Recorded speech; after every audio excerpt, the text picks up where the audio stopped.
Bismillahirrahmanirrahim. Assalamualaikum warahmatullahi wabarakatuh. Alhamdulillahirabbil alamin wassalatu wassalamu ala asyrafil anbiya'i wal mursalin sayyidina Muhammadin wa ala alihi washabihi ajma'in amma ba'du.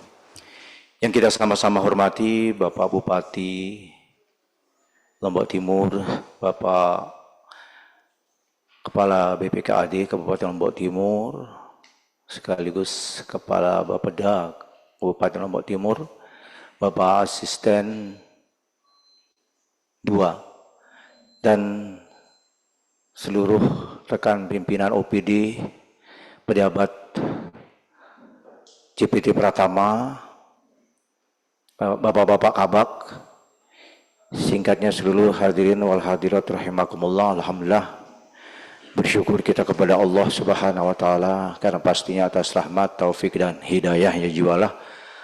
Alhamdulillah pada pagi hari ini sesuai dengan direktif Bapak Bupati melalui Bapak Sekretaris Daerah Kabupaten Lombok Timur, melalui WA Group yang sudah menyampaikan kepada kita semua bahwa pada hari ini kita akan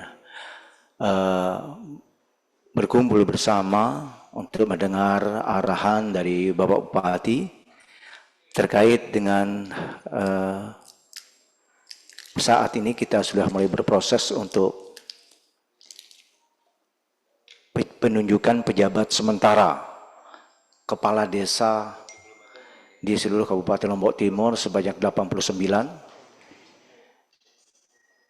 dan beberapa hal yang akan disampaikan oleh Bapak Bupati. Marilah sebelumnya kita buka pertemuan kita dengan membaca basmalah. Bismillahirrahmanirrahim. Untuk waktu sepudahnya kami persilahkan kepada Bapak Bupati. Terima kasih. Bismillahirrahmanirrahim. Assalamualaikum warahmatullahi wabarakatuh. Yang saya hormati Bapak Ibu, rekan-rekan pejabat pimpinan tinggi Pratama, para administrator khususnya kepala bagian, dan Bapak Ibu Camat yang mengikuti secara virtual pertemuan koordinasi ini. Alhamdulillah wa syukurillah, pada hari ini Senin 29 Januari 2024, tidak terasa kita ada pada bulan pertama, tetapi di tanggal paling ujung, beberapa hari ke depan kita memasuki Februari. Setelah itu kita akan menghadapi tanggal 8, banyak kepala desa definitif kita yang akan mengakhiri masa jabatannya, tanggal 8 dan tanggal 18, dan di sela-sela itu, tanggal 14 Februari kita melaksanakan pemilu, baik pemilu legislatif maupun pilpres. Karena itu rapat koordinasi pada pagi hari ini, saya ingin mengecek dulu teman-teman yang hadir secara virtual, yang belum on kamera. Ada Pak Camat Bontong Gading, belum ada kameranya. Mungkin bagi yang mendengarkan supaya di on kamera, tetap diam dulu untuk tidak mengganggu modulasi suara. Dan di Rupatama 1 alhamdulillah sudah lengkap hadir kami semua, karena ada 2 agenda penting yang akan kita bahas. Yang pertama berkaitan dengan mun bahasa Lombok no pira na cair kepeng tah, kira-kira seperti itu. Kapan uang pertama kita di tahun 2024 ini keluar? Sementara gaji alhamdulillah walaupun terlambat tapi sudah keluar. Ada GU yang belum keluar, maupun uang-uang yang lainnya. Sebabnya apa? Kita mendapat informasi juga, mungkin Bapak Ibu Camat sudah monitor, beberapa kepala desa kita juga sudah menanyakan BHPRD-nya yang tertunda 2023 akhir, yang kita janji di awal Februari, di awal 2024 kita cairkan. Begitu juga honorarium, pokoknya semua hutang jatuh tempo kita sudah berkomitmen membayarnya di awal tahun 2024 ini, tepatnya di bulan Januari. Tapi sampai hari ini, kalau menggunakan istilah Kadis Perindustrian Pak Ajlan, orang yang paling suka bilang alhamdulillah, walaupun situasinya juga tidak baik, tapi alhamdulillah saja katanya. Hari ini kita bahas tuntas, karena kemarin kita sudah menugaskan Pak Kepala Bapeda sekaligus sebagai PLH Kepala BPKAD bersama tim BPKAD berkonsultasi ke Kementerian Dalam Negeri berkaitan dengan SIPD, beberapa fiturnya memang masih belum aktif. Insya Allah hari ini kita tuntaskan. Nanti secara umum, secara detail, Pak Zaidar akan menyampaikannya kepada kita. Tetapi tadi malam kami sudah berembuk dengan Pak PJ Sekda, yang hari ini Pak PJ Sekda, Pak Kadis PU, dan beberapa OPD lainnya harus ke Jakarta. Mungkin Pak PJ Sekda mengikuti secara virtual, secara Zoom. Nanti kalau Pak PJ Sekda bisa menampilkan on kameranya, dalam perjalanan kita akan berikan kesempatan. Intinya adalah sebagaimana prinsip pemerintahan yang baik, tentu yang tidak boleh kita langgar itu asas. Sekali lagi asas. Asasnya itu ya tentu keuangan itu harus akuntabel. Pertama dia partisipatif. Alhamdulillah partisipatifnya sudah terpenuhi dengan sudah ditetapkannya APBD, lalu dalam proses transparansinya juga APBD sudah kita umumkan, bahkan sirup pengadaan barang dan jasa sudah kita tayangkan, tinggal bagaimana cara untuk mengeksekusinya. Cara untuk mengeksekusinya mungkin bukan bagian dari asas, walaupun kita juga didorong sebenarnya oleh Kementerian Dalam Negeri untuk menggunakan SIPD secara utuh. Tetapi karena ada beberapa kendala ya Pak Kaban, kendalanya tidak saja kita di Lombok Timur, tetapi kendalanya se-Indonesia, sehingga tadi malam kami memutuskan persis seperti kita membuat akun itu, semua pembiayaan, semua hutang jatuh tempo, yang itu sebenarnya faktor penyebab sehingga kita belum bisa running SIPD 2024 ini, kita akan buatkan rumah khusus yang makna transparan itu kan bukan saja kita yang tahu, tetapi orang lain juga tahu. Kalau terbuka ini ya kita berusaha, apa istilahnya, kalau berusaha itu kita, apa bedanya terbuka dengan transparan katanya.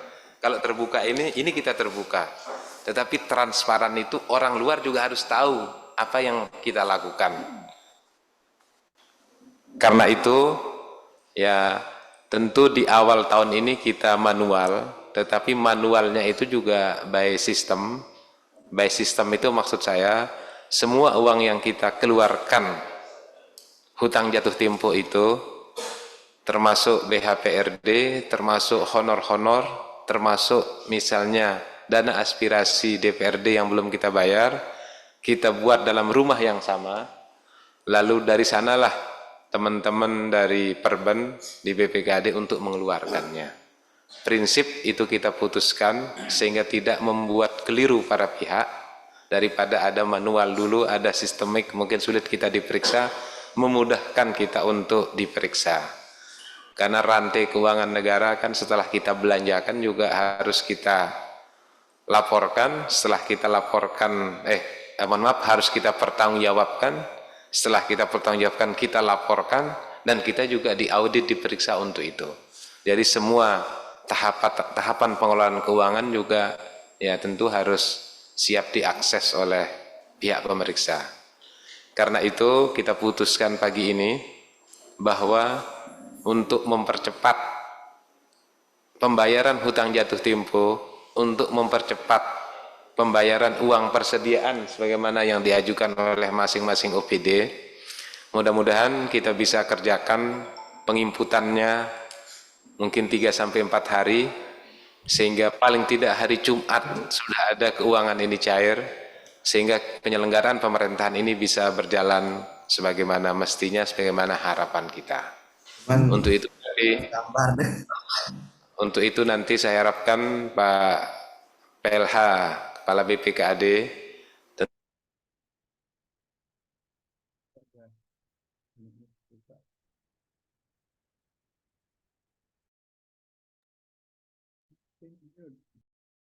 input, lalu Jumat mungkin sudah ada yang mulai ya Pak Asisten, sehingga semua kegiatan ini bisa kita pastikan berjalan lancar. Memang yang kita wanti-wanti juga, karena banyak kepala desa berakhir di tanggal 8 Februari. Pertama memang ada beban lama di 2023 belum kita selesaikan, Lalu juga ada Pak Kadis PMD, tentu ada siltap di bulan Januari. Nah, kalau yang berakhir tanggal 8 secara normatif mungkin tidak berhak, karena memang batasannya menurut Undang-Undang Perbendaharaan itu tanggal 15. Ini bisa dijelaskan oleh Bapak Ibu Camat, berarti hak Bapak Kepala Desa yang berakhir di 8 Februari agak berbeda dengan yang berakhir di 18 Februari, kan begitu ya? Karena take off-nya cut off-nya itu di tanggal 15. Nah, kita harapkan Pak Kaban itu bisa selesai di uang pertama ini, sehingga tidak menjadi beban setelah mereka dinyatakan berakhir. Mudah-mudahan Pak Kadis PMD, ya namanya Bapak Kepala Desa akan meninggalkan kita, kan ini banyak. Kalau memang harus kita acarakan sebagai bentuk kita acarakan sambil kita menyerahkanlah ini. Artinya kalau bisa sebelum tanggal 8 Februari semua keuangan ini harus bisa kita bayarkan sebagai bentuk soft landing kita juga kepada Bapak Ibu Kades kita yang akan mengakhiri masa jabatannya. Itu mungkin poin pertama. Nanti di diskusi kita detailkan oleh Kepala BP seperti apa gambarannya, sehingga kita semua yang hadir di sini, para pengguna anggaran, bisa memastikan lagi kepada para stafnya bahwa UP pertama di awal 2023, di awal 2024 ini dapat kita bayarkan. Bapak Ibu, rekan-rekan yang saya hormati, setelah itu kita membahas soal pengisian debat sementara kepala desa. Ini mungkin yang sedang ramai sekarang ini. Saya tidak bisa membayangkan bagaimana Bapak Ibu Camat berpikir kerasnya bahwa dari banyak aspirasi pasti Bapak Ibu Camat sudah dihubungi yang cocok ini, yang cocok itu gitu. Namun demikian, untuk Bapak Ibu Camat ketahui dan rekan-rekan maklumi, kita sudah membuat surat edaran berdasarkan rapat kita yang pertama dulu. Inti dari pengisian PJS ini, pertama kita atur dulu yang tidak boleh. Sekali lagi, kita hanya mengatur yang tidak boleh. Artinya selebihnya boleh. Siapa yang tidak boleh itu? Yang pertama adalah camat dan lurah. Sekali lagi, camat dan lurah. Sekali lagi, bunyinya itu adalah bupati atau pejabat bupati mengangkat PJS itu dari PNS. Tetapi karena kondisional tertentu kita di Lombok Timur dengan jumlah kita yang sangat banyak, maka hasil rapat kita memutuskan yang tidak boleh pertama itu adalah para camat dan lurah. Alasannya mungkin jelas, karena posisi camat selaku korbinwas desa, nanti kalau dibebankan kembali menjadi salah satu PJS Kades, dengan jumlah kita yang banyak itu mengurangi efektivitas para camat untuk melakukan korbinwas. Jadi sekalipun ada tokoh agama, tokoh masyarakat atau banyak pihak yang mengusulkan camat menjadi penjabat atau PJS kepala desa berdasarkan surat edaran yang sudah kita tanda tangani, itu tidak diperbolehkan. Ini berlaku tentu di Lombok Timur saja. Dan Pak Lurah, karena Pak Lurah juga sedang dibebankan tugas kewilayahan di desanya, sehingga tidak mungkin akan merangkap jabatan itu. Lalu yang kedua, Bapak Ibu rekan-rekan yang saya hormati, yang tidak boleh itu adalah yang PNS yang melekat fungsionalnya. Siapa itu? Ya, pertama tentu para guru dan kepala sekolah. Itu tidak boleh, karena kita masih punya banyak pilihan yang lain. Sekali lagi, para guru dan kepala sekolah ini sudah kita pertimbangkan bersama banyak pihak, termasuk Kepala BKPSDM tentu yang secara atributif petugas untuk melakukan administrasi kepegawaian, para guru dan kepala sekolah. Begitu juga dibunyi surat edaran itu tenaga kesehatan. Guru, kepala sekolah, tenaga kesehatan termasuk petugas penyuluh lapangan PPL pertanian. Itu yang tidak boleh. Mengapa misalnya tidak disebut PLKB misalnya, atau itu fungsional?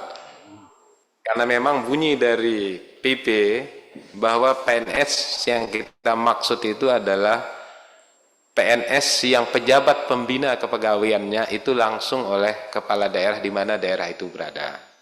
Karena PLKB fungsionalnya itu adalah Departemen BKKBN ya Pak Kepala DP3KB, sehingga memang tidak masuk di surat edaran karena memang tidak boleh dari awalnya. Itu mungkin secara umum, artinya selebihnya boleh. Lalu pertanyaannya, sekarang ini sudah banyak surat yang masuk ke kita, masuk ke camat, masuk ke kita. Kita sudah membentuk tim di kabupaten yang di dalamnya memang sudah lengkap sekali. Di atasnya tentu ada PJ Sekda, ada asisten pemerintahan, Kadis PMD, BPKAD, termasuk inspektorat. Nah, inspektorat ini untuk memastikan ada syarat lagi yang kita tambahkan di surat edaran itu yang mengatakan tidak boleh bagi PNS kita yang sedang menghadapi atau sedang melaksanakan surat pernyataan tanggung jawab mutlak, mungkin karena dalam pelaksanaan tugasnya pernah sebagai PPK atau selaku bendahara atau selaku pengelolaan keuangan di OPD-nya, lalu sedang menghadapi pemeriksaan atau sudah melaksanakan LHP, sudah ada LHP-nya, lalu dalam pelaksanaan LHP itu harus ada surat pernyataan tanggung jawab mutlak karena memang itu ada di dalam tanggung jawab personalnya untuk menjaga tidak terjadi face of interest, konflik kepentingan, maka tidak kita bolehkan juga kita munculkan di dalam surat edaran tersebut. Jadi poinnya hanya itu Bapak Ibu Camat, selebihnya berarti boleh kita tugaskan menjadi pejabat sementara kepala desa tersebut. Karena akan berakhir di tanggal 8 dan tanggal 18, maka harapan kita pertama Pak Asisten, yang berakhir di tanggal 8 itu, kalau bisa, karena itu prosesnya pelantikan atau tidak Pak Kadis? Ya. Harapannya pelantikannya juga di tanggal 8. Harapan pertamanya, kondisi idealnya di tanggal 8. Sekarang kita berada di tanggal 29, ya berarti sekitar 10 hari itu harus ada proses pelantikan. Bagaimana kalau belum selesai? Karena ada beberapa pertimbangan. Ya tentu kalau belum selesai, apakah bisa kita tempuh Pak Asisten atau Pak Kabak Hukum lewat PLH misalnya, sementara menunggu proses PJS. Tapi harapan kita bekerja keras semua supaya tanggal 8 itu ada pelantikan dan langsung efektif menjalankannya. Secara formal, Bapak Ibu yang saya hormati, memang tidak ada ketentuan yang mengatakan bahwa PJS kepala desa itu diusulkan dari musyawarah BPD. Kita sudah mengkajinya dengan pendekatan undang-undang, PP, Perda maupun Perbub kita, tidak ada memang. Yang ada itu adalah dikembalikan tugas pengisian PJS kepala desa itu kepada kepala daerah. Ya walaupun kita sedang ada penjabat, tetapi penjabat kepala daerah mempunyai kewenangan yang sama dengan kepala daerah definitif dasar kita itu. Sekali lagi, kata kunci mutlaknya adalah dia harus dari PNS, yang bersangkutan dari PNS. Memang biasanya kita dulu, waktu pada saat BPD akan melaporkan kepada bupati melalui camat bahwa kepala desanya akan berakhir, biasanya memang ditambahkan juga dengan usulan dari BPD. Memang kata kunci sekarang yang paling sulit ini ya tentu usulan-usulan seperti ini. Tetapi yang ingin saya yakinkan kepada Bapak Ibu Camat, pertama tentu kita tidak boleh melanggar hukum positif. Jadi andai pun misalnya berbeda usulan BPD dengan apa yang kita tetapkan, kita tidak melanggar hukum positif, itu satu. Yang kedua, Bapak Ibu yang kami hormati, tentu tidak ada istilahnya hanya figur tertentu yang cocok, yang tepat. Karena itu hanya bisa selesai lewat proses yang namanya pemilihan. Apakah pemilihan PAW atau pemilihan nanti definitif, hanya itu yang bisa, kalau 100% orang tidak menggugatnya. Selebihnya itu pasti ada koreksi siapapun yang kita usulkan. Tetapi kita pastikan, yang penting kita tidak melanggar norma. Hukum positif yang tidak boleh kita langgar, yang pertama tentu tidak boleh di luar PNS.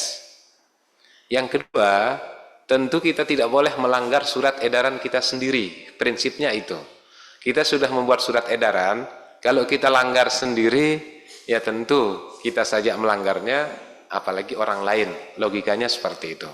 Jadi kita pasti tunduk dengan surat edaran yang sudah kita buat tersebut. Yang ketiga, Bapak Ibu Camat, yang ingin kami pastikan bahwa kita belajar juga, karena di dalam Perda juga tidak disebutkan, nanti khusus di dalam SK ini, kita sudah mulai munculkan bahwa PJS Kepala Desa itu juga paling lama, tentu sampai terpilihnya, sampai dilantiknya Kepala Desa definitif, tetapi kita juga dapat mengevaluasinya 3 bulan sekali. Sekali lagi, dapat dilakukan evaluasi 3 bulanan, bahkan kalau terjadi hal-hal yang fatal sifatnya, juga dengan pertimbangan tertentu, kapan saja juga bisa kita evaluasi.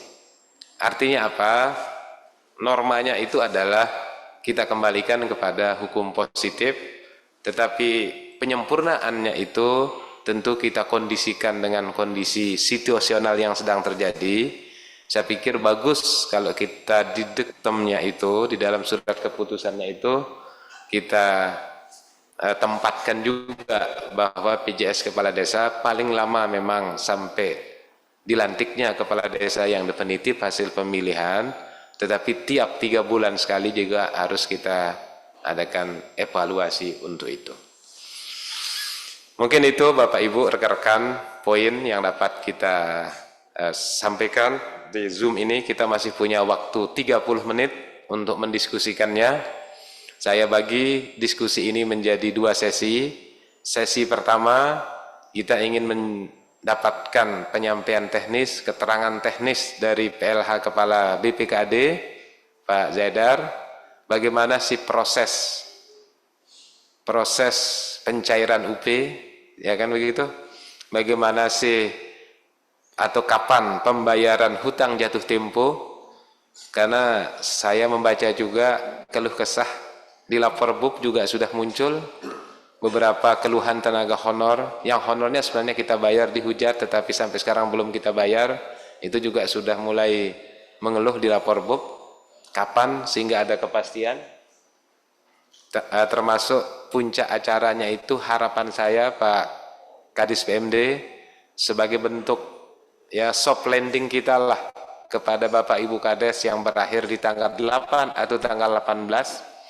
Saat pencairan itu tidak apa-apa, kita Pak Kabak Umum siapkan acara di pendopo, mungkin kita ramah tamah dengan mereka sebagai bentuk soft landing kita kepada Bapak Ibu Kades kita yang sudah masa purnanya, mereka berhenti dengan hormat karena masa jabatannya berakhir, sekaligus kita serahkan saja keuangan itu.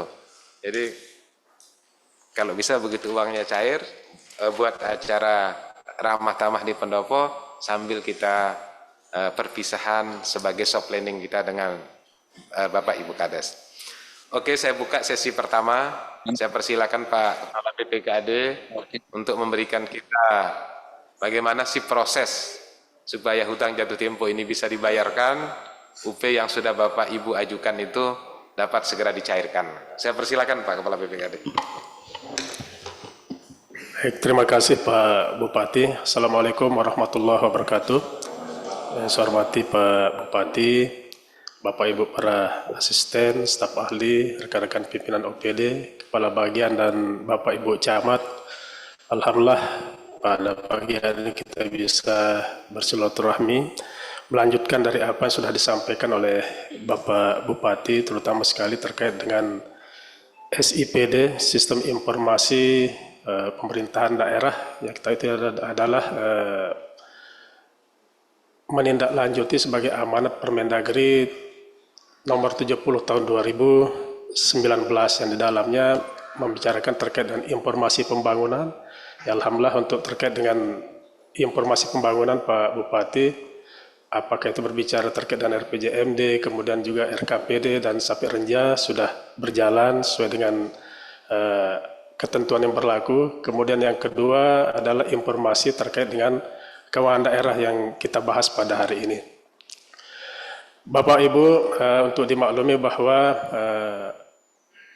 minggu yang lalu, tepatnya hari Kamis dan Jumat, kami ditugaskan oleh Pak Bupati untuk melakukan konsultasi teknis terkait dengan SIPD, di mana di dalam pelaksanaannya kita memaklumi bahwa masih banyak kekurangan hambatan-hambatan yang kita hadapi, sehingga beberapa penyampaian yang sudah disampaikan baik oleh Pak Bupati ataupun oleh Pak Pejabat Sekda, terutama sekali terkait dengan pembayaran, apakah itu di minggu pertama ataupun minggu kedua, dan betul-betul kita sangat yakin hal itu bisa kita lakukan. Ternyata di aplikasi SIPD ternyata ada kendala dan hambatan. Oleh karena itu kami ditugaskan khusus ke Jakarta. Dan perlu kami sampaikan bahwa ternyata ya permasalahan ini bukan hanya kita saja, semua ramai sekali teman-teman dari daerah-daerah yang lain melakukan konsultasi. SIPD ini adalah barang baru, akan tapi ini menjadi satu-satunya aplikasi yang harus kita pakai, tidak ada aplikasi yang lain. Kalau dulu masih ada pilihan kita masih bisa menggunakan SIMDA, tapi kalau sekarang dengan segala keterbatasan, ya kita harus manfaatkan itu. Dan ini masih sedang dalam tahap perbaikan. Dan kalau kita tanya kapan ini bisa selesai, ya belum ada jawaban yang pasti. Seminggu atau 2 minggu. Dan kalau kita menunggu Pak Bupati, artinya ada hal yang terhenti. Program-program kita di daerah, termasuk juga pembayaran hak-hak dan kewajiban kita selaku pemerintah daerah juga tidak bisa kita lanjutkan. Oleh karena itu ada beberapa poin yang dapat kami petik bahwa di dalam informasi keuangan daerah di dalam SIPD itu setidaknya dibagi menjadi 3. Yang pertama terkait dengan APBD, termasuk di dalamnya adalah APBD perubahan yang harus dihimput. Kemudian yang kedua adalah penata usahaan. Ini yang setiap hari teman-teman berkomunikasi dengan teman-teman di Perban, apakah itu terkait dengan SPP, SPM, SP2D dan sebagainya. Termasuk yang ketiga adalah pelaporannya. Jadi ketiga item ini harus nyambung, harus bisa dikaitkan. Terkait dengan APBD itu dibagi menjadi 2, Pak Bupati. Yang pertama itu adalah APBD murni, kemudian yang kedua adalah di APBD perubahan, yaitu di perubahan Perbub. Kalau yang di APBD murni, alhamdulillah semuanya sudah bisa masuk di sistem aplikasi SIPD RI. Akan tapi khusus untuk APBD perubahan APBD itu mulunya sudah ada. Akan tapi kalau kita klik, kalau kita input data itu, nanti dampaknya di penata usahaan. Jadi serba salah. Sementara perubahan APBD itu sangat kita perlukan untuk melakukan kegiatan-kegiatan yang lain. Jalan keluarnya tentu tidak bisa selesai sampai di sana, kita tidak menginput selesai, tapi harus ada jalan. Sehingga setelah kami konsultasikan Pak Bupati, kita bisa melakukannya secara manual, kalaupun tidak secara tertulis, ya itu dikembalikan kepada kita masing-masing. Dengan pemikiran semuanya bisa berjalan. Dilakukan secara manual dan dilakukan perekaman. Seperti tadi dibuatkan rumah baru yang mirip aplikasi dengan SIPD ini. Oleh karena itu kita manfaatkan, efektifkan minggu ini Pak Sekda, kita akan menghimpun semua perubahan APBD itu, terutama semua teman-teman operator dari masing-masing OPD juga kita akan banyak berkomunikasi, terutama nanti dengan teman-teman di bidang anggaran. Ya kalau kita tanya teman-teman kira-kira bisa selesai kapan, berapa hari? Ya insya Allah bisa selesai menghimpun semua itu 3 hari Pak Bupati. Ya kita efektifkan minggu ini ya. Teman-teman operator apakah nanti dijadwalkan oleh Pak Kabid Anggaran, bisa dijadwalkan kepada semua operator dan teman-teman harus kerja ekstra. Begitu juga yang kedua Pak Bupati terkait dengan penatausahaan APBD. Nah ini yang rutin pelayanan kita terkait dengan pengajuan SPM, kemudian juga SPP, SPDOD, ada beberapa fitur yang di dalamnya juga belum bisa diterima, ya, belum bisa dilaksanakan.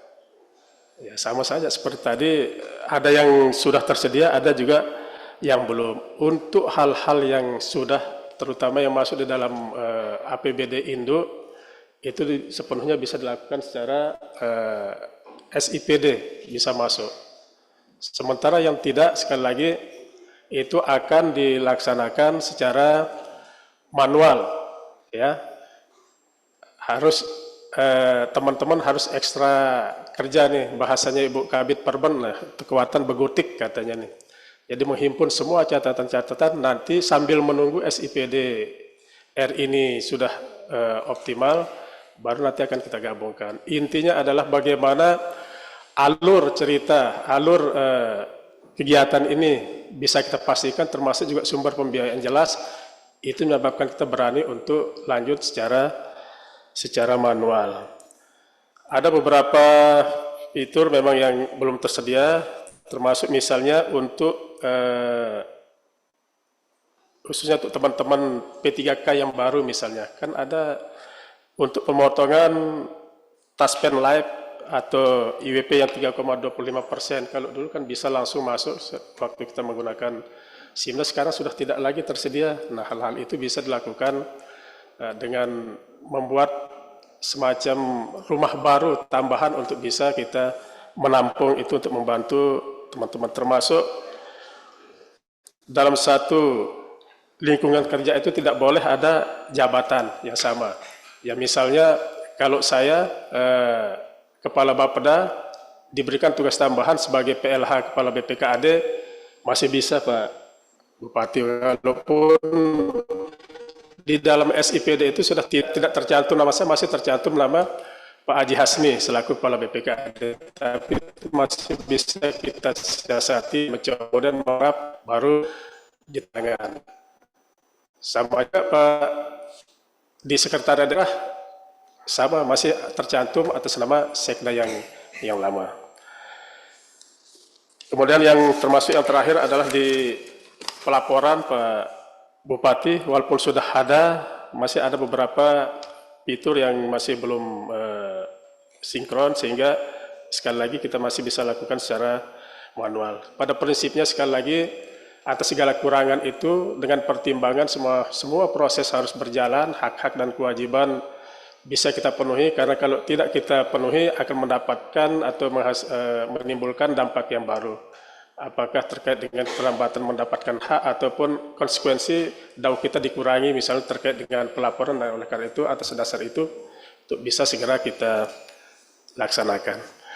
Mungkin itu Pak Bupati, izin kalau ada hal-hal yang teknis, hari ini saya sudah hadirkan 3 kabit, ada Pak Kabit Anggaran, kemudian Ibu Kabit Perben, dan Kabit Akuntansi.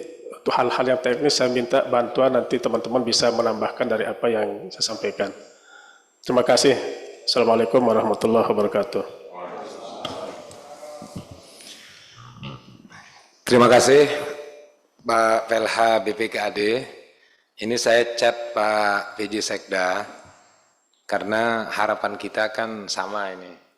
Harapannya adalah tentu teman-teman yang ada yang mengaturnya, artinya yang langsung bekerja itu ya ibarat chef itu ya mau berapa hari raginya seperti apa kita serahkan lah. Tetapi yang diinginkan ini ya nasi goreng ini cepat tersaji karena kita segera mau sarapan. Kira-kira seperti itu kan suasananya nih. Sehingga mungkin tidak perlu terlalu teknis di Zoom ini. Yang penting saya ingin mendapatkan kepastian tanggal berapa kita bisa pencairan untuk pembayaran utang jatuh tempo, khususnya prioritaskan dulu kepada 3 itu. Siapa yang 3 itu? Tentu yang menyangkut desa, pertimbangan karena mau berakhir.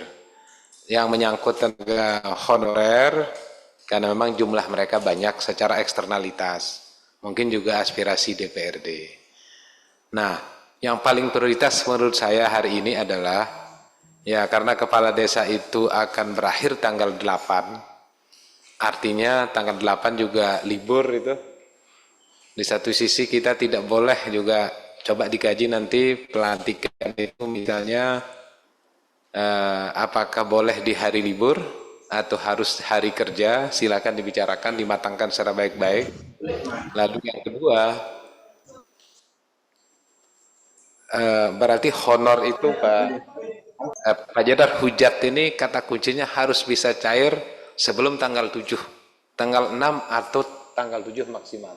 Supaya kita bisa mengatur langkah untuk itu. Kita tidak enaklah, kita masih berhutang kepada yang akan pensiun, sehingga bayar dulu hutang ini, sehingga usahakan kerja lembur untuk teman-teman yang di sini. Pertanyaan saya, apakah untuk ini ansih di BPKAD saja atau melibatkan OPD lain? Kalau masih BPKAD saja berarti kan tidak perlu kita diskusi, tinggal kita monitor saja teman-teman di BPKAD untuk kerja keras sehingga penginputannya ini bisa selesai 3 atau 4 hari. Setelah itu silakan kita masuk ke proses pembayaran hujat sehingga sebelum tanggal 7 sudah mulai kita bayarkan, khususnya kepada Bapak Ibu, teman-teman kita yang ada di desa, baik itu berupa hujat yang belum terbayar di 2023 maupun siltap mereka yang di awal 2024. Titik poin kita di sana. Saya kasih kesempatan khusus kepada BPKAD, tentu jajaran eselon 2 dan eselon 3-nya, terhadap harapan ini gambarannya seperti apa, supaya kita sama-sama mengetahuinya. Gambarannya seperti apa? Saya persilakan Pak Kabak. Baik, izin Pak Bupati, kemarin kita sempat berdiskusi dengan Pak Sekda dan beberapa kabit khusus untuk terkait dengan penginputan ini, membuat rumah baru ini yang memang idealnya harus mengikut sertakan teman-teman operator dari masing-masing OPD. Lantas ada pertanyaan, bisa tidak dikerjakan sendiri oleh teman-teman? Ya, insya Allah bisa, kalaupun memang harus kerja cepat, kerja keras lebih ya Pak, Bapak-Bapak dan Ibu Kabit, ya kira-kira kita bisa menyelesaikan 3 hari lah, itu perkiraan teman-teman. Sehingga optimal minggu ini Pak Bupati izin kita selesaikan itu rumahnya dulu, selesai, sehingga ya paling buruk ya minggu depan kalau bisa itu sudah bisa kita lakukan pembayaran sekaligus di minggu ini juga terkait dengan proses-proses administrasinya. Mungkin ada tambahan mungkin dari teman-teman. Silahkan Ibu Kabit Perban mungkin.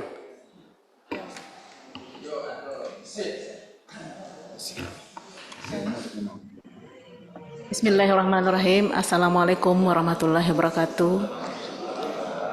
Izin Pak Bupati, yang terhormat Bapak Ibu OPD, seluruh kabak dan termasuk Bapak Camat, menyikapi terkait dengan permasalahan-permasalahan yang sudah disampaikan oleh Pak PLH Kaban Bupati, PLH Kaban BPKAD kami, bahwa pada pelaksanaan SIPD ini masih banyak terdapat kekurangan-kekurangan. Untuk pelaksanaan penata usahaan, tentunya kami tidak bisa langsung mengeksekusi apabila dari sisi penganggaran pun belum kami diakomodir, karena ini SIPD ini sesungguhnya data mengalir yang dimulai dari penganggaran. selanjutnya untuk kami mengeksekusi di bidang penatausahaan.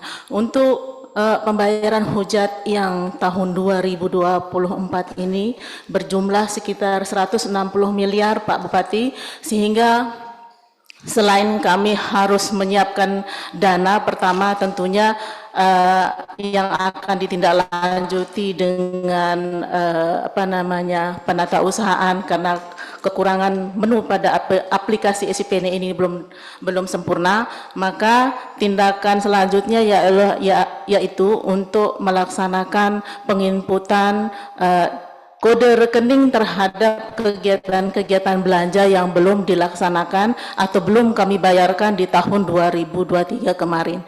Sehingga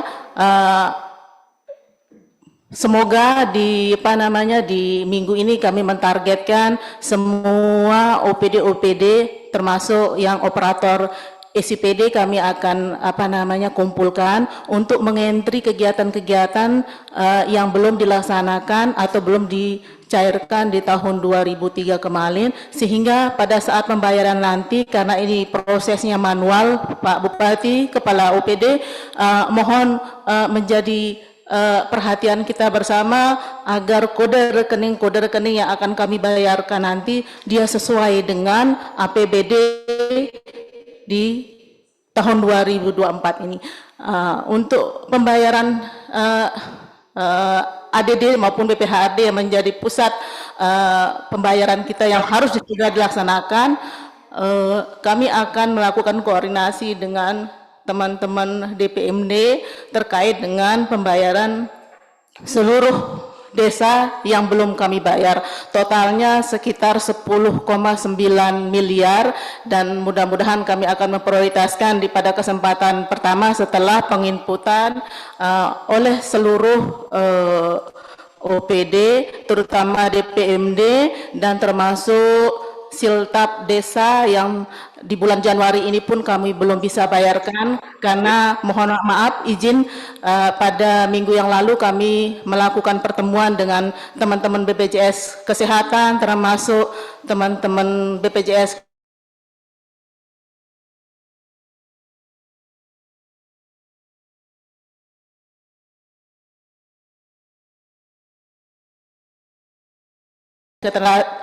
berasal dari DPMD untuk pembayaran Januari 2024. Akan tetapi dengan adanya Permendagri nomor 119 terkait dengan pemotongan penyetoran yang akan dilakukan oleh BPKAD sebesar 1%, itu juga menjadi kendala sehingga kami tidak bisa melakukan eksekusi langsung pembayaran terhadap siltap Januari 2024. Namun informasi dari teman-teman dari DPMD terkait dengan rapat kami pada minggu yang lalu dengan teman-teman BPJS, DPMD sudah melakukan bersurat ke Kemendagri terkait dengan apakah BPKAD itu akan tetap memotong 1% terkait dengan penghasilan siltap desa per bulannya, ataukah mengikuti sistem yang pada bulan Januari kemarin oleh CMS BPD akan melakukan sinkronisasi dengan Siskodes yang melakukan implementasi pembayaran non tunai kepada non desa, sehingga itu yang menyebabkan kami juga sebagai salah satu tidak bisa membayar secara tepat waktu untuk siltap desa bulan Januari 2024, sehingga kami juga menunggu informasi seperti apa tindak lanjut atau jawaban surat dari Kemendagri sehingga kami bisa juga menyelesaikan secara cepat penyelesaian pembayaran sebelum tanggal 7 Februari nanti, Pak Bupati. Mungkin ini saja yang bisa kami sampaikan pada kesempatan pagi ini. Lebih kurangnya mohon maaf. Wabillahi taufiq wal hidayah. Wassalamualaikum warahmatullahi wabarakatuh.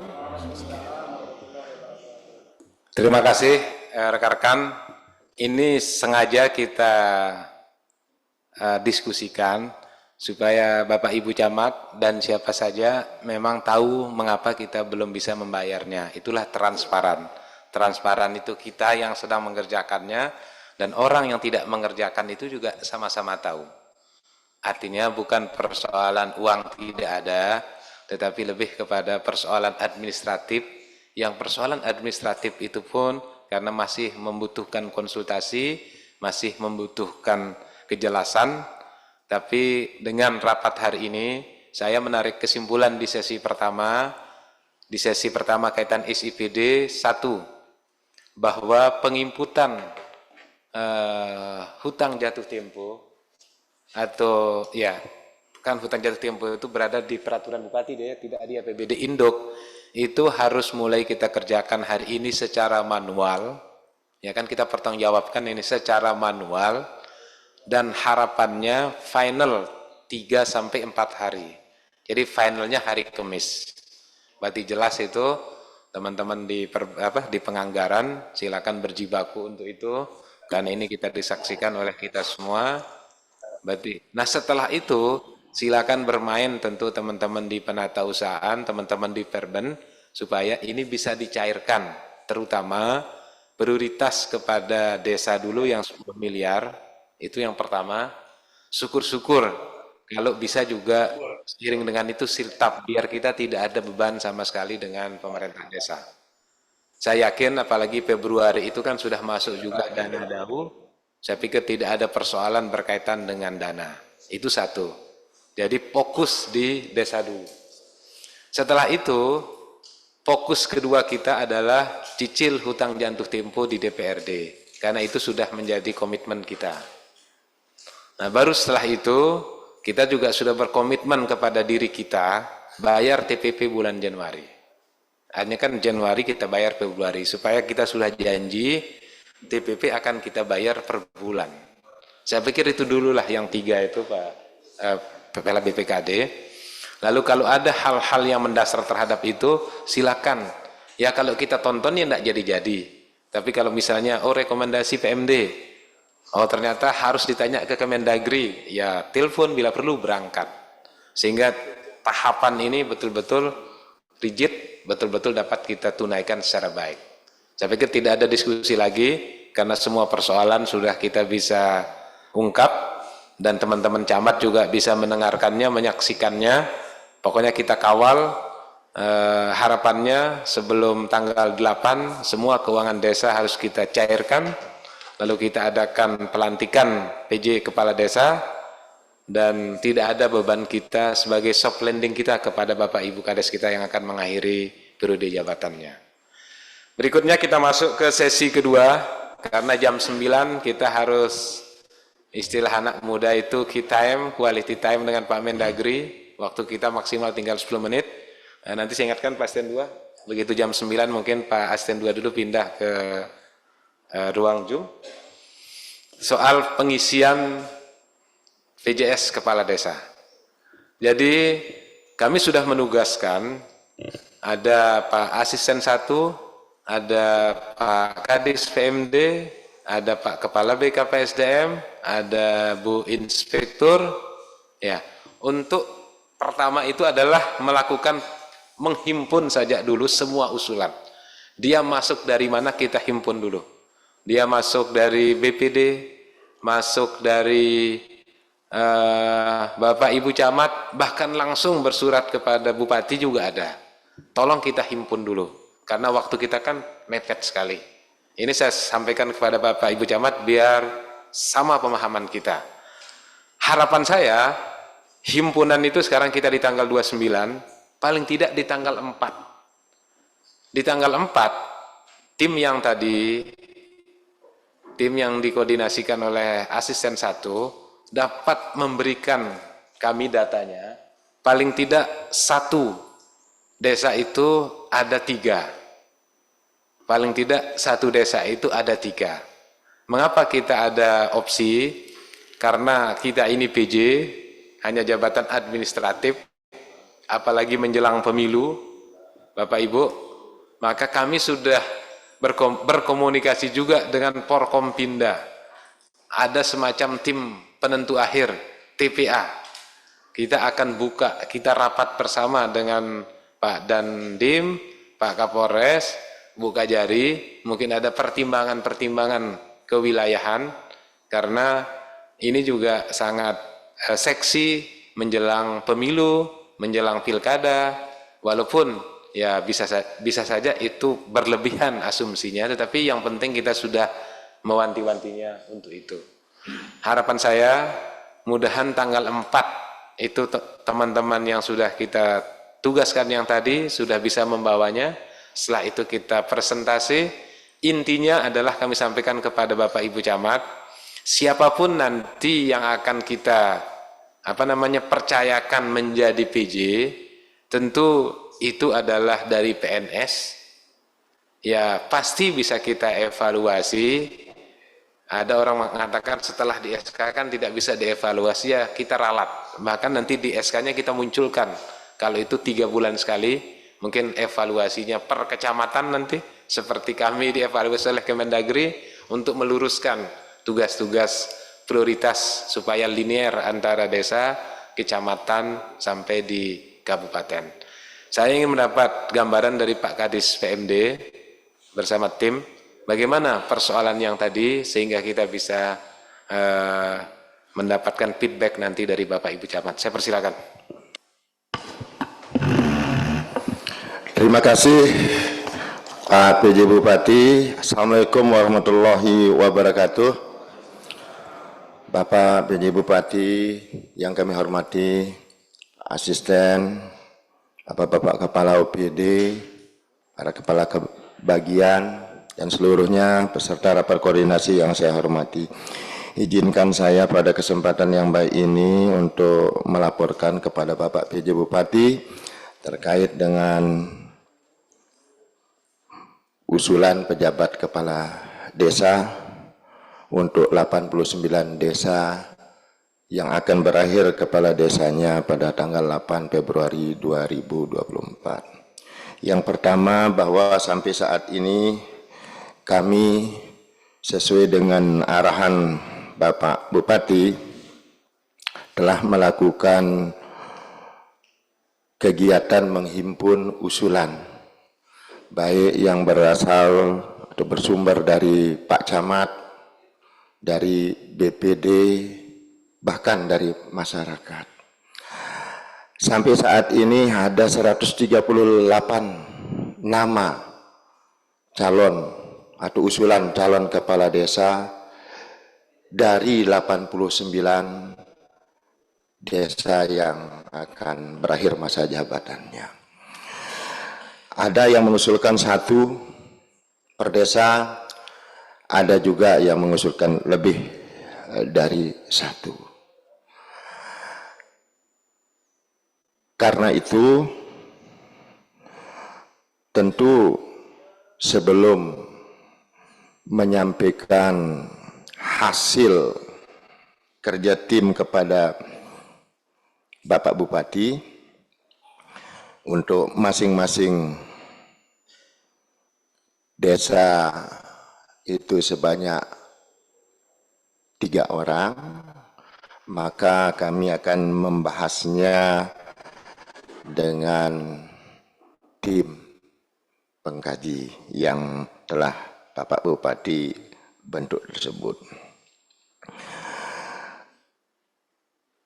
Perlu kami sampaikan kepada Bapak Bupati bahwa sebenarnya hari ini kami membatasi waktu pengusulan, ya. Karena sesuai dengan petunjuk Pak Bupati bahwa tanggal 4 Februari kami harus sudah menyampaikan hasil pembahasan nama-nama calon pejabat kepala desa maksimal 3 orang per desanya. Nah, alhamdulillah Bapak Bupati sudah menyampaikannya kepada khususnya Pak Camat bahwa ada beberapa kategori PNS hasil kesepakatan tim dan persetujuan dari pimpinan untuk tidak masuk dalam kategori PNS yang memenuhi kelayakan ditunjuk sebagai pejabat kepala desa, yaitu tadi yang kedudukannya saat ini masih menjadi camat atau lurah, yang kedudukannya menjadi guru atau kepala sekolah, dan yang kedudukannya menjadi tenaga kesehatan maupun PPL. Nah, ini kepada Bapak Ibu Camat, ini hasil dari komunikasi kami dengan Kepala BKPSDM dan Kepala OPD sebagai pengguna PNS tersebut. Ini harus dimaklumin. Oleh sebab itu yang perlu kami sampaikan khusus kepada Bapak Ibu Camat, seperti apa yang dinyatakan di dalam peraturan perundang-undangan dan telah dijelas tadi kita sama-sama dengarkan arahan daripada Pak Bupati kita, bahwa yang menjadi yang berwenang memutuskan, menetapkan dan mengangkat pejabat kepala desa itu adalah bupati atau kepala daerah. Usulan dari camat adalah bahan pertimbangan. Ini yang harus dimaklumi. Dan terkait dengan masalah kami menerima usulan juga dari BPD dan juga masyarakat, itu adalah sebagai suatu cara kami untuk bisa menciptakan dan menghargai daripada lembaga-lembaga yang ada di desa untuk menjaga menghargai keberadaan mereka, dan itu tidak salah secara aturan. Semakin banyak informasi yang didapatkan oleh Bapak Bupati, semakin baik Pak Bupati untuk menentukan pilihannya itu.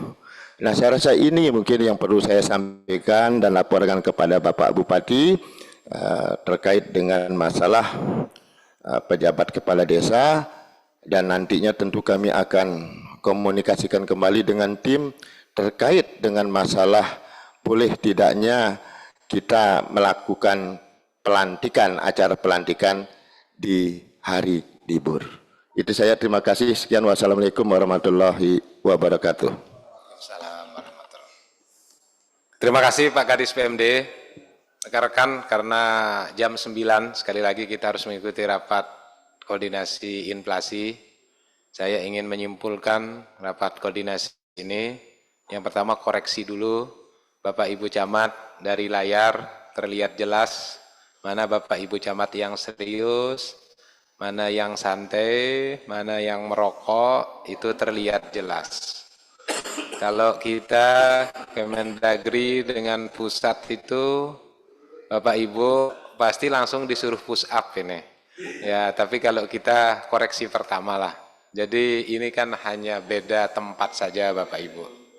Terima kasih sekali lagi kepada Bapak Ibu Camat yang serius mengikuti Zoom walaupun secara jarak jauh.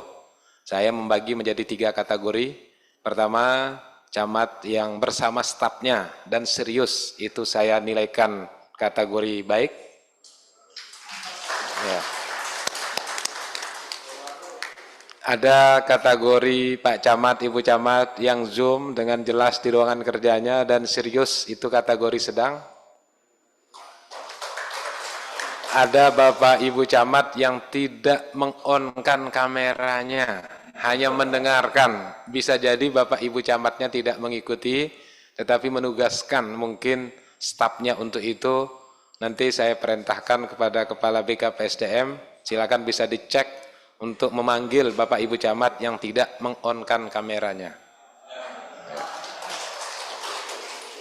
Bapak Ibu rekan-rekan yang kami hormati, demikian rapat kita pada pagi hari ini.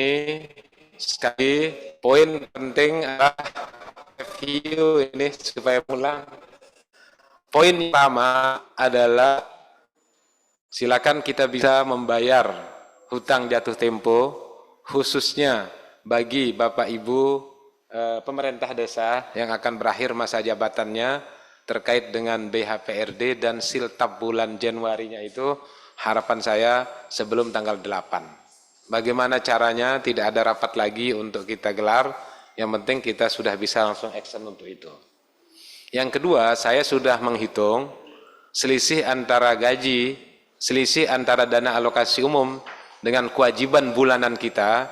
Alhamdulillah di 2024 ini, walaupun ada hutang jatuh tempo, tetapi kita tetap bisa, selama tidak ada kendala administratif, kita tetap bisa membayar TPP teman-teman PNS ini rutin per bulan. Karena kita sudah berkomitmen tidak ada kenaikan TPP, yang penting kepastian bulanannya. Itu jauh lebih penting daripada meningkatkan 50.000, 100.000 tetapi tidak pasti. Jadi ini juga menjadi atensi kita bersama, apa yang sudah kita sampaikan.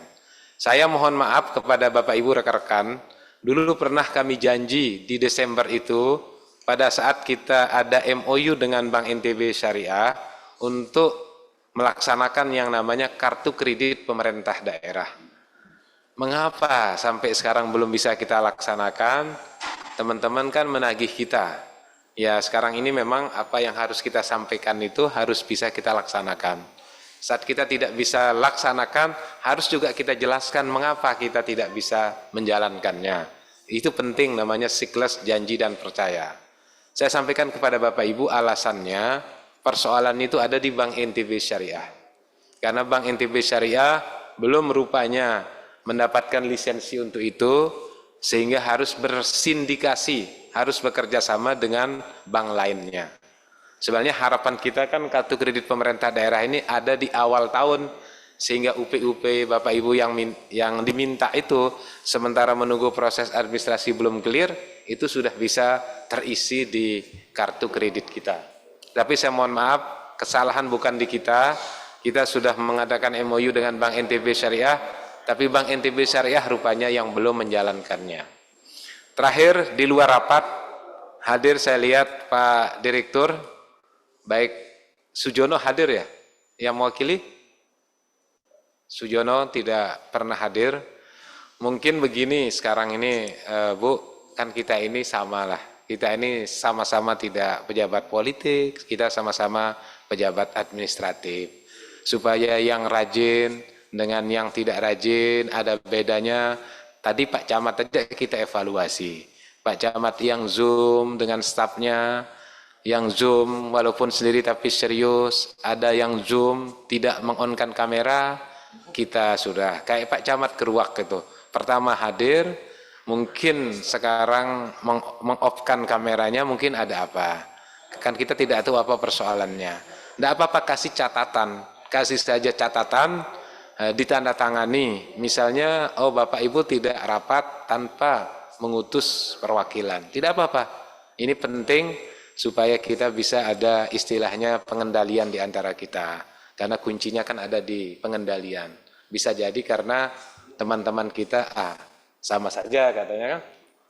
Ya saya persilakanlah. Saya pikir yang bagus membuat surat tegurannya Bu Inspektur, pakai nomor inspektorat aja, tidak apa-apa Bupati yang tanda tangan. Kan kalau para camat itu Kepala BKPSDM yang memanggilnya. Kalau ada eselon 2 tidak mengutus perwakilannya, silakan suratnya nomornya Bu Inspektur, saya yang tanda tangan.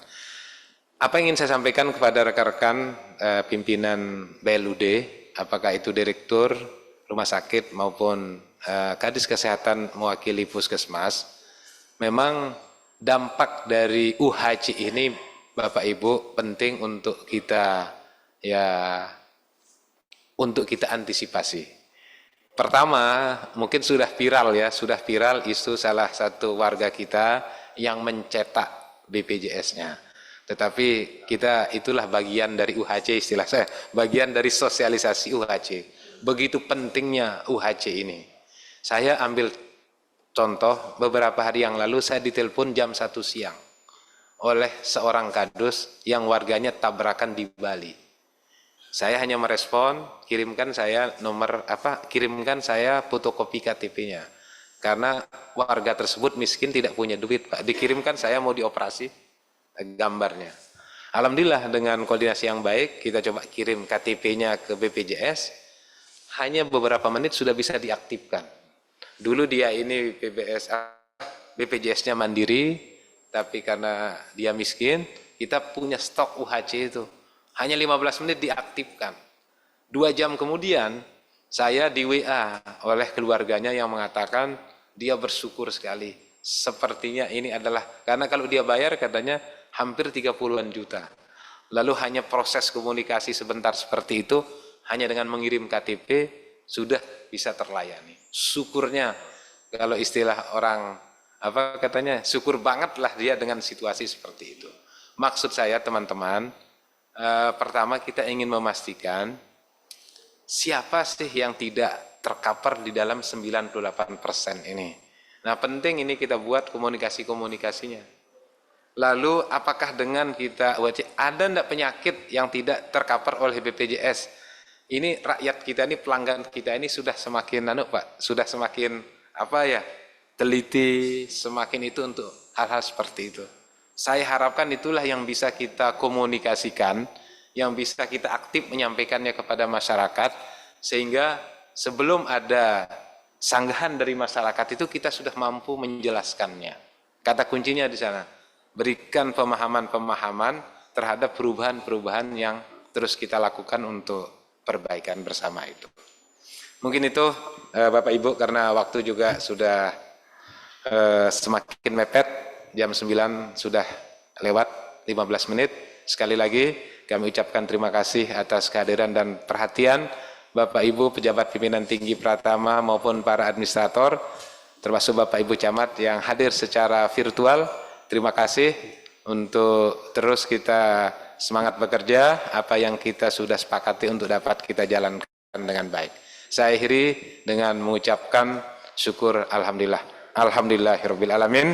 Billahi taufik wal hidayah. Wassalamualaikum warahmatullahi wabarakatuh.